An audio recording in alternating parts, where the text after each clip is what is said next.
Sendo assim, o que nós vamos ver hoje? Bom, conceito de aplicação, arquitetura de implementação dessas aplicações. Na verdade, a gente vai falar bastante disso aqui, né? O que o profissional de cibersegurança precisa estar ciente de como essas aplicações são implementadas para que ele possa defender o ambiente, tá? E vamos falar um pouquinho também sobre vulnerabilidades e ameaças.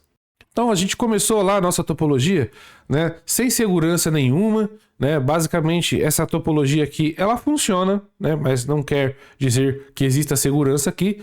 E a gente em nível de rede trouxe um elemento, um dos possíveis elementos, tá? Não é o único, que traz segurança para a rede, que é o firewall, tá? E também, né, falou sobre colocar esse firewall aqui no computador do usuário, né? Colocar um software de firewall lá para determinar também qual é o fluxo que entra e qual é o fluxo que sai. Nisso você aumenta bastante a segurança daquele ambiente, né? Quando você utiliza firewalls, você limita o poder ali de atuação dos atacantes, né? Mas nós temos mais coisas para ver ainda para tornar o nosso ambiente seguro. Até mesmo porque aqui a gente tem uma rede, simplesmente. Para que serve essa rede? Né? Por enquanto, para nada. Né? Por enquanto, ela é uma rede que se comunica e eu preciso, né, dar propósito para essa rede aqui. Eu preciso dar algum sentido para ela existir, para que eu possa investir ali dinheiro e montar uma rede, colocar um firewall, colocar um switch, colocar computadores, servidores, etc. Né? Esses propósitos, eles são as aplicações. Né? Então, você já deve saber com certeza, mas para fins didáticos, vamos rever aqui. Né? Uma aplicação, ela é um software, né, um sistema computacional, automatiza e acelera as tarefas de negócios e também de pessoas físicas, né? Eu também tenho aqui várias aplicações que eu utilizo no meu computador, né? Você também com certeza tem o seu, e utiliza ali linguagens de programação para ser desenvolvida, tá? Então, com certeza você já viu falar das linguagens de programação. Então agora a gente traz na nossa topologia, né, algum sentido. Né? Lembra que eu falei de sentido? Tá aqui o sentido.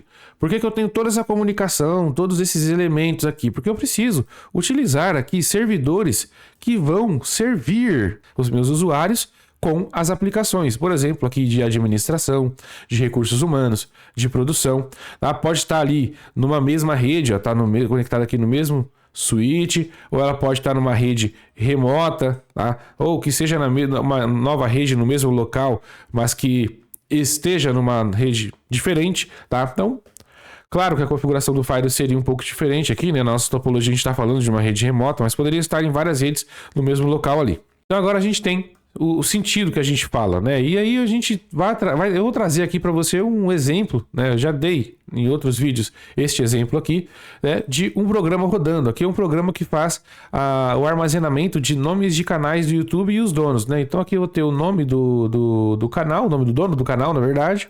Aqui eu vou ter o nome do canal e eu salvo no banco de dados e fim, pronto. Tem uma aplicação, né? Claro que as aplicações hoje são muito maiores do que isso. Aqui é um exemplo didático.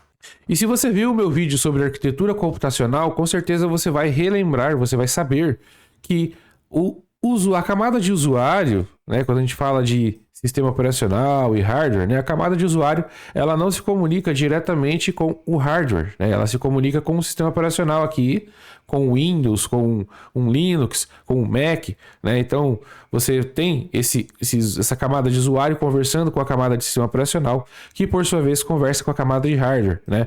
E a camada de hardware vai, claro, conversar com a camada de sistema operacional e o sistema operacional vai se comunicar com a camada de usuário. Então, isso é um ponto bem interessante, tá? A gente vai retomar e aprofundar um pouco mais